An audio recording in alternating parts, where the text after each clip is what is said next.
चलिए भोपाल से एक और खबर आपको बताते हैं। स्लॉटर हाउस में गोमांस का मामला और कांग्रेस इस पर आज पुलिस कमिश्नर कार्यालय जाएगी। महापौर मालती राय के खिलाफ एफआईआर की मांग करेगी कांग्रेस पार्टी। नोटशीट सामने आने के बाद सियासत गरमाई है। तो महापौर के साथ ही कई अधिकारियों पर सवाल उठ रहे हैं। जिस तरह से नोटशीट कल हमने आपको दिखाई थी, इस मामले में देखिए अब मुद्दा गरमाता ही जा रहा है। महापौर की भूमिका पर, अधिकारियों की भूमिका पर कांग्रेस सवाल उठा रही है। स्लॉटर हाउस के बाहर भारी मात्रा में गौमांस मिला था। इस मुद्दे को भुनाने की कोशिश कांग्रेस कर रही है। पहले बड़े प्रदर्शन हो भी चुके हैं।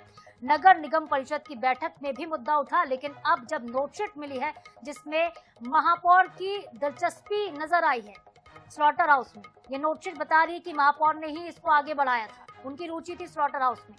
तो कांग्रेस इस मुद्दे को लेकर आज पुलिस कमिश्नर दफ्तर का घेराव करेगी।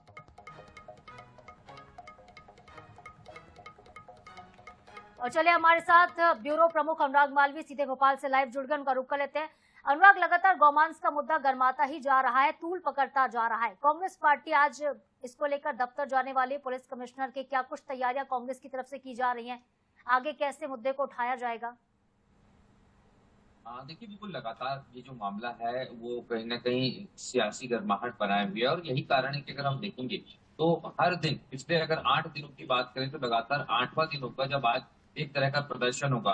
आज जो है कांग्रेस महामंत्री अमित शर्मा, इनकी अगुवाई में कांग्रेस पुलिस कमिश्नर कार्यालय पहुंचेंगी और वहां पर कांग्रेसी जो है वो एफआईआर दर्ज करने की मांग करेंगे। जिस तरह की नोटशीट अनुशंसाएं हैं, लापरवाहियां हैं इनके लेकर, चाहे वो महापौर मालती राय हो, इंजीनियर उदित गर्ग हो या अन्य अधिकारी हो जिन्हें परमिशन भी भुगतान किया है, समय सीमा बढ़ाई है, तो क्षेत्र बढ़ाया गया है, वो और जिस तरह से नियमों का उल्लंघन किया गया है, तो ये तमाम ऐसी चीजें हैं जो कहीं ना कहीं मुश्किलें बढ़ाती महापौर की नजर आ रही है। और यही कारण है कि कांग्रेस को एक बड़ा मौका मिला और हर स्तर पर कांग्रेस इस मामले में प्रदर्शन करने से नहीं चूक रही है। और आज भी जो है कांग्रेस पुलिस कमिश्नर कार्यालय पहुंची और एफआईआर दर्ज करने की मांग करेगी महापौर और अन्य अधिकारियों के खिलाफ। जी बिल्कुल अनुराग जी, आपसे ये भी जानना चाहेंगे, कल भी इस पर बात हुई थी कि मालती राय बीजेपी की नेता हैं और बीजेपी हमेशा इन चीज़ों पर कांग्रेस पार्टी को घेरती है जब भी स्लॉटर हाउस गौमांस का मामला आता है।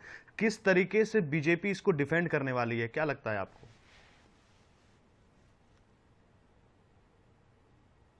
स्ट्रेटजी से चल रही है। उन्होंने मालती राय को इस संदर्भ में अकेला छोड़ दिया है। स्ट्रेटेजिकली बीजेपी जानती है कि उनका दिया कोई भी बयान कहीं इस तरह का हुआ जिसमें वो गौमांस के पक्ष में नजर आई तो अपने ही मुद्दे पर खुद ही गिरती नजर आएगी। और बड़ी बात तो यह है इस पूरे मामले में अगर आप देखेंगे तो भारतीय जनता पार्टी के ही नगर निगम अध्यक्ष हैं किशन सूर्यवंशी, वो भी अपनी ही महापौर को घेर रहे हैं। भारतीय जनता पार्टी के ही जो पार्षद हैं वो नगर निगम कार्यालय में हंगामा कर रहे हैं। तो बीजेपी वर्सेस बीजेपी भी उतना ही है जितना कांग्रेस वर्सेस बीजेपी है। तो कहीं ना कहीं बीजेपी ये समझ रही है कि उस मुद्दे पे मालती राय को बिल्कुल मालती राय का बचाव नहीं किया जाए और यही कारण है कि मालती राय को इस संदर्भ में बिल्कुल अकेला छोड़ दिया गया है। ना तो उनके समर्थक इस मामले में सामने आ रहे हैं ना पार्टी संगठन।